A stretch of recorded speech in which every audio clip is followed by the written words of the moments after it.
শুধুমাত্র নবীজির প্রতি দরুদ প্রেরণ করার আমলটাই জিকির হিসাবে সবচেয়ে বেশি করেন। দোয়া হিসাবে যদি এটাই আপনি সারাদিন করতে থাকেন তো আপনার জন্য যথেষ্ট হবে, আল্লাহর কাছে আর কিছু না চাইলেও চলবে। দুরুদ মানে হলো নবীজির জন্য দোয়া করা।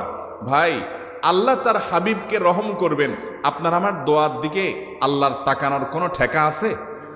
নবীজি কি আমাদের দোয়ার কোনো মুখাপেক্ষী?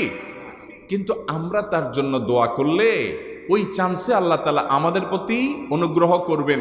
একবার না, আপনি নবীজির প্রতি একবার রহমতের দোয়া করবেন, একবার দুরূদ পাঠ করবেন। মান সাল্লা আলাইয়া মাররাতান সাল্লাল্লাহু আলাইহি আশারা, নবীজি সাল্লাল্লাহু আলাইহি সাল্লাম বলেছেন, একবার আমার জন্য তোমরা দোয়া করলে, আমার প্রতি দুরূদ পাঠ করলে, আল্লাহ তাআলা তোমাদের জীবনে 10 বার 10 জায়গায় 10 টাইমস তোমাদের উপর আল্লাহ তাআলা অনুগ্রহ করবেন। আপনি টেরও পাবেন না কত জায়গায় আল্লাহ অনুগ্রহ করেছেন, আল্লাহ বাঁচাই দিয়েছেন, একটুর জন্য শেষ হয়ে যান নাই। ওই যে দুরূদ পড়ছেন,